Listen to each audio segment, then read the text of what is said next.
आदरणीय Bhandari sir, Resha ma'am, Vaishali Patil ma'am, Sharada ma'am, Bari sir, Amrutkar sir, police अकॅडमीचे sir, हा कार्यक्रम यशस्वी करण्यासाठी खूप प्रयत्न करणारा सगळा टीचिंग नॉन टीचिंग स्टाफ आणि ज्यांच्यासाठी मला इथे बोलवण्यात आलेलं आहे त्या माझ्या छोट्या मित्रमैत्रिणींना मी तुम्हाला एक गोष्ट सांगू इच्छिते. एका घरामध्ये एका मुलाचा जन्म झाला. मुलगा म्हणजे मूल, एक मूल जन्माला आलं. मग ते थोडस मोठं झाल्यानंतर त्या मुलाला शाळेमध्ये टाकण्यात आलं. अजून थोडं मोठं झाल्यानंतर कॉलेजमध्ये टाकण्यात आलं. म्हणजे कॉलेजमध्ये त्यानं स्वतः ऍडमिशन घेतलं.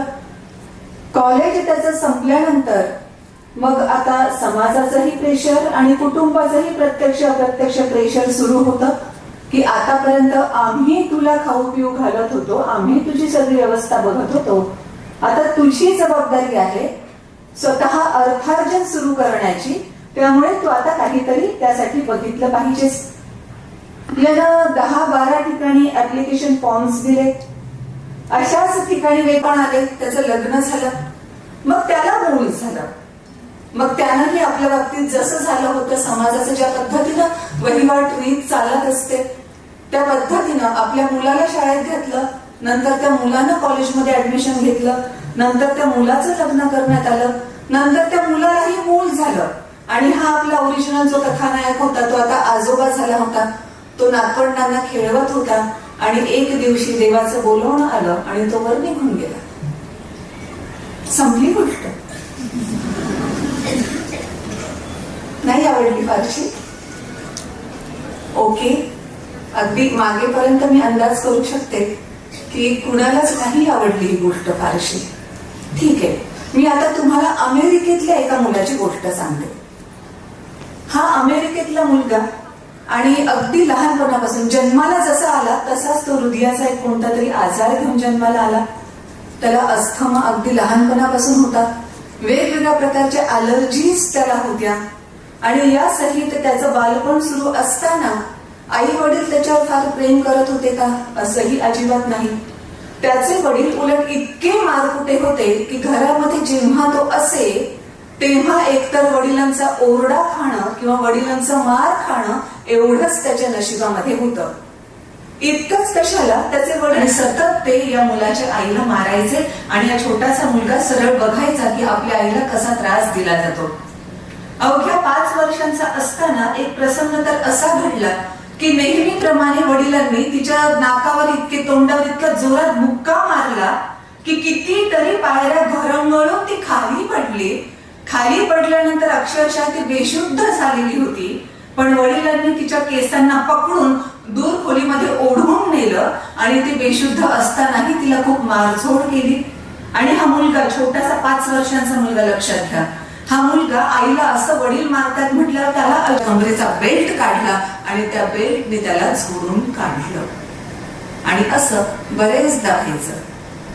बरं, दिवस असा जात असताना रात्र काही सुखाची असायची का? रात्री निवांत झोपता यायचं का? अजिबात नाही. त्याच्या वडिलांचं स्केटिंगचं प्रोफेशन होतं.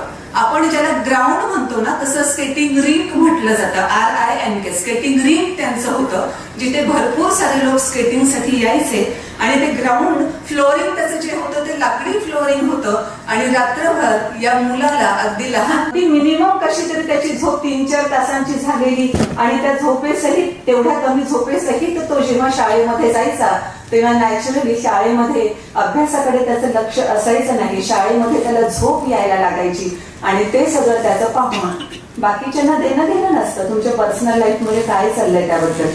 त्यामुळे बाकीच्यांना, त्याच्या मित्रांनाही देणं घेणं नव्हतं त्याच्या पर्सनल लाईफ मध्ये तो काय फेस करतोय.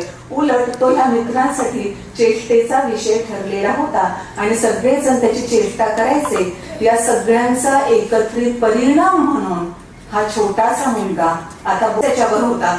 आणि या सगळ्या गोष्टींचा एकत्रित परिणाम म्हणून पुन्हा एकदा त्याचे मित्र त्याची खिल्ली उडवायला लागायचे. एक दिवस असंच झालं. शेवटी भांडण झालं. आई वडिलांचं खूप मोठं डिव्होर्सचं डिसिजन घेण्यात आलं. डिव्होर्स झाला. याची कस्टडी आई सोबत आली आणि आई एका छोट्याशा गावामध्ये स्थलांतरित झाली. त्या गावामध्ये आईनं त्याला शाळेमध्ये ऍडमिशन घेऊन दिलं, पण तो काळ इतका वर्णविद्वेषाचा होता की काळा आणि गोरा प्रचंड भेदाभेद केला जायचा. आता तरी बरेपैकी कायदे तिथे खूप झालेले आहेत, त्यामुळे बरंच त्याच्यावर वचक बसलेला आहे.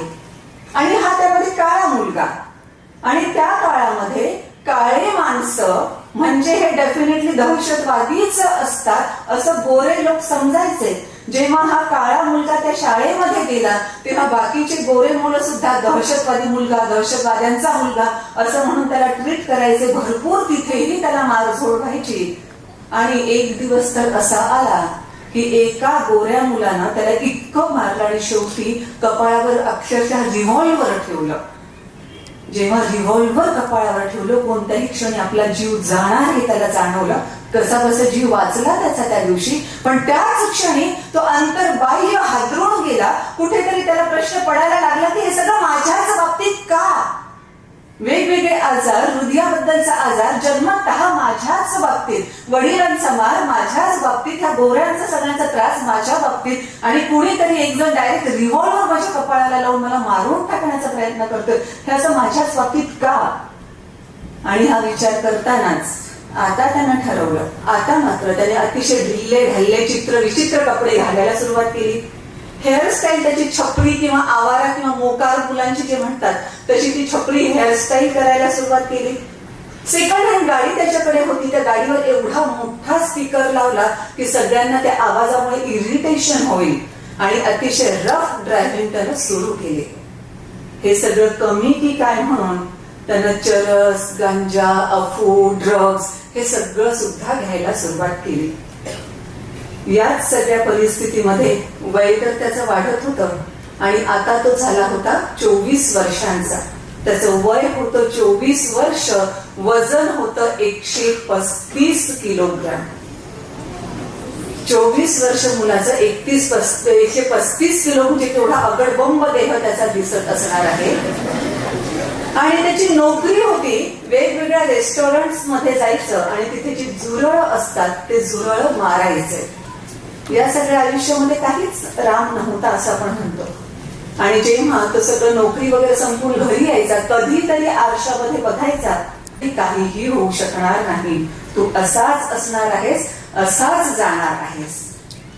पण एक दिवस असा आला, नेहमीप्रमाणे सगळं ते झुरळ मारण्याचं काम संपून तो घरी आला. अतिशय नैराश्याचं त्याचं जीवन चालू होतं. आयुष्यात नाविन्य काहीच नाही.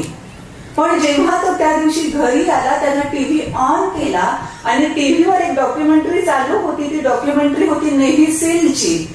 नेव्ही सील काय आहे आपल्याला सांगते.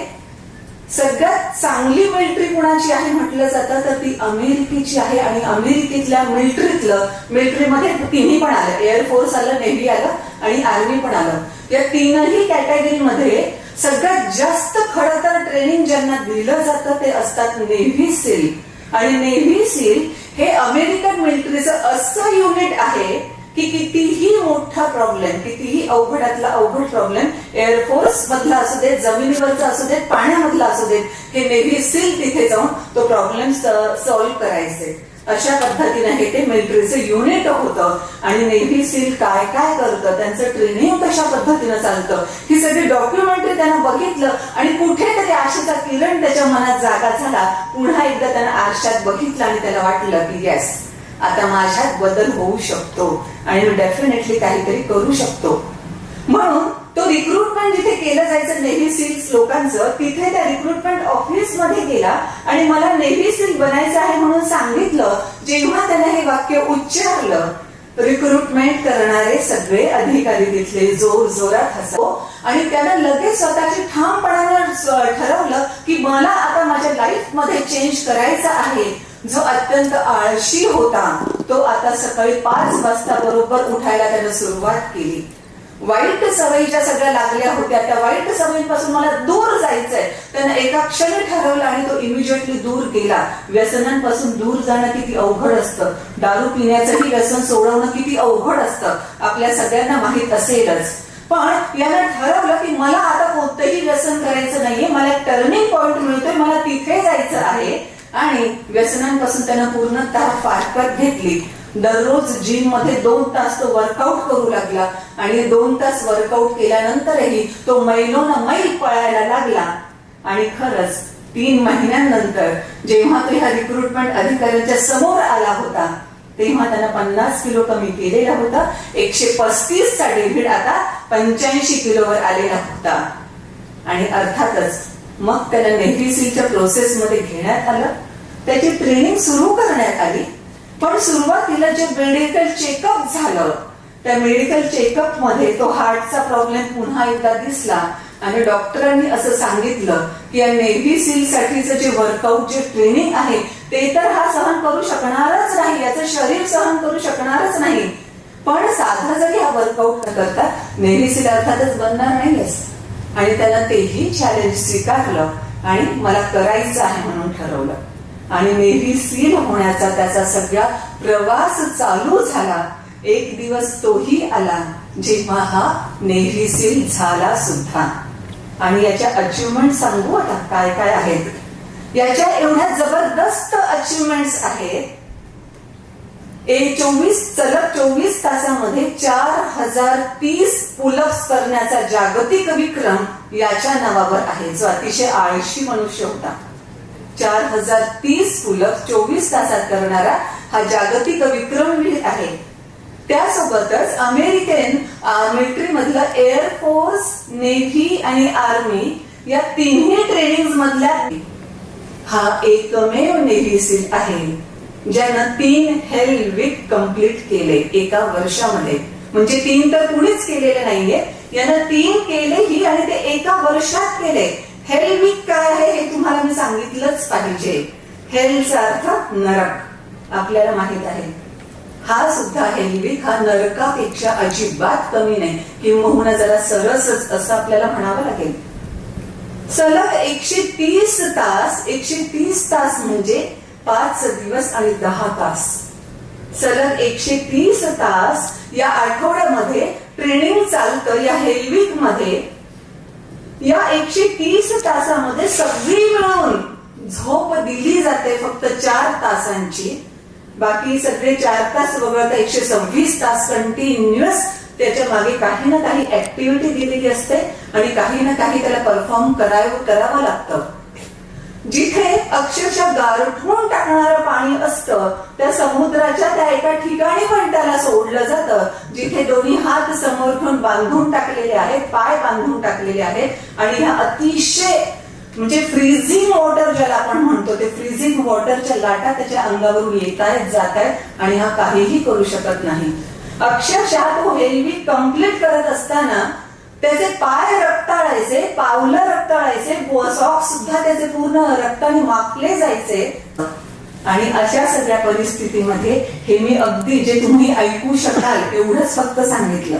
जे आपण ऐकू शकणार नाही किंवा वाचू शकणार नाही असे तर भरपूर त्याच्यामध्ये आहेत. हे अशा सगळ्या ऍक्टिव्हिटीज करत तो एक हेल्विक 130 तासांचा असा त्यानं एका वर्षामध्ये 3 हेल्विक कंप्लीट केले. आणि एकमेव तो नेव्ही सील आहे ज्यानं 3 हेल्विक कंप्लीट केलेले आहेत. आणि आता अजून महत्वाचं सांगते. The toughest man in the world असं ज्याचं वर्णन केलं जातं तो हा David Goggins, the navy seal. The toughest man in the world. आयुष्य त्याचं कुठून सुरू झालं होतं आणि तो कुठे येऊन पोहोचलेला होता. मला खरंच आवडलं असतं जर असं काही झालं असतं ना की अगोदरचा तो 1 ते 135 किलोचा डेव्हिड गॉगिन्स ज्याच्या आयुष्यामध्ये काहीही उरलेलं नाहीये आणि त्याचं आयुष्य पूर्ण निराशेने भरलेला आहे तो हा डेव्हिड गॉगिन्स. आणि नंतर 50 किलो कमी करून the toughest man in the world म्हणून नावाजला जाणारा आत्ताचा हा डेव्हिड गॉगिन्स. हे चित्र पाहायला डेफिनेटली तुम्हालाही खूप आवडलं असतं. पण बघावं लागेल ना आपल्याला. जेव्हा तो ट्रान्सफॉर्मेशनचा त्याचा पॉइंट आला तेव्हा त्याच्याकडे काय होतं?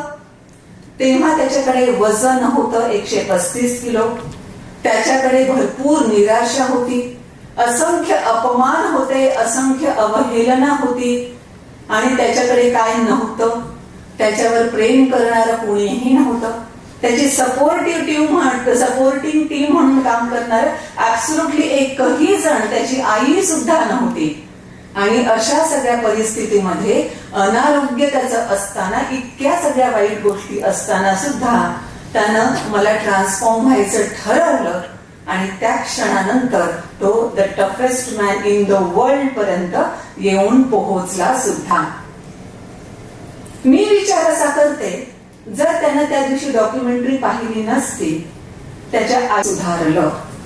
पण त्याच जोडीला मला आपल्याकडे असेही काही उदाहरणं दिसतात. म्हणजे अमेरिका भारत असा भेदभाव मला नाही करायचा. मला हे जस्ट सांगायचं आहे की आपण विचार कसा करतो. आणि इन केस इतक्याच वाईट परिस्थितीमधून जात असतानाही डेव्हिड गॉगिन्स सारखाच आपण केलं पाहिजे का? परिस्थितीला उत्तर देण्याची त्याची पद्धत बरोबर होती का? परिस्थितीला उत्तर द्यायचं म्हणून त्यानं काय केलं?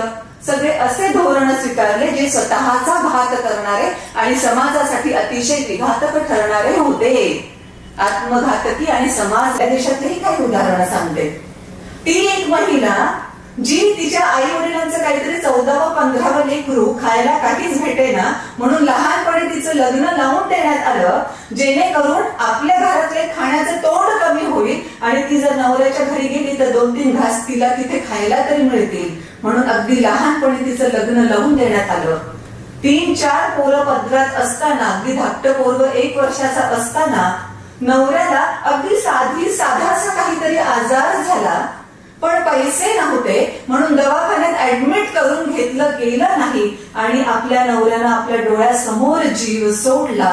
हे त्या महिलेनं पाहिलं. समाजाचं म्हणजे परिस्थिती फार वाईट आलेली होती, पण परिस्थितीला उत्तर देण्याचा त्याचा विचार कसा होता माहितीये? ज्या क्षणी नवऱ्याला असं स्वतःचा प्राण सोडताना तिनं पाहिलं, काहीच शिकलेली नाही, उमऱ्याच्या बाहेर कधी गेलेली नाही, आणि त्या क्षणी तिनं असं ठरवलं की यानंतर मी असं काही करेन की माझ्या गावातल्या लोकांना ज्यांच्याकडे पैसा नाही त्यांच्यापैकी कुणालाही असा पैसा नाही म्हणून जीव सोडावा लागू नये. आणि तिनं अक्षरशः भाजीचा धंदा सुरू केला. त्यानंतर जिथे कुठे मुलं सांभाळायचं काम असेल ते करायला सुरुवात केली. झाडू फरशी जे कोणते काम येतील ते काम करायला सुरुवात केली. या अशा कामांमधून पैसा किती मिळणार? जो काही थोडाफार पैसा मिळणार त्यातलाही पैसा वाचवायला सुरुवात केली. तिनं 2 मोठे हॉस्पिटल्स उभारले. ह्या 2 मोठ्या हॉस्पिटल्स मध्ये सगळ्या अतिशय महागड्या सर्जरी सुद्धा या गरिबांच्या फ्री ऑफ कॉस्ट केल्या जातात. तिनं स्वतःच्याही मुलाला डॉक्टर केलं. स्वतः ती भोंग घेऊन फिरायची इनिशियल स्टेजला की मी असं सगळं केलं आहे, तर काही डॉक्टरांनी विनामूल्य तिथे सेवा द्यावी जेणेकरून रुग्णांना ती कुठून आणणार आहे ना डॉक्टर. अशा सगळ्या परिस्थितीमध्ये तिचं सगळं वागणं पाहून आणि तिची अंतरची तळमळ पाहून लोकांनीही तिला मदत केली. अनेक डॉक्टर, चांगले डॉक्टर तयार झाले तिच्या हॉस्पिटलमध्ये विनामूल्य सेवा देण्यासाठी. आणि याच त्या सुभाषिनी मिस्त्री ज्यांना पद्मश्री अवॉर्डनी गौरवण्यात आलं.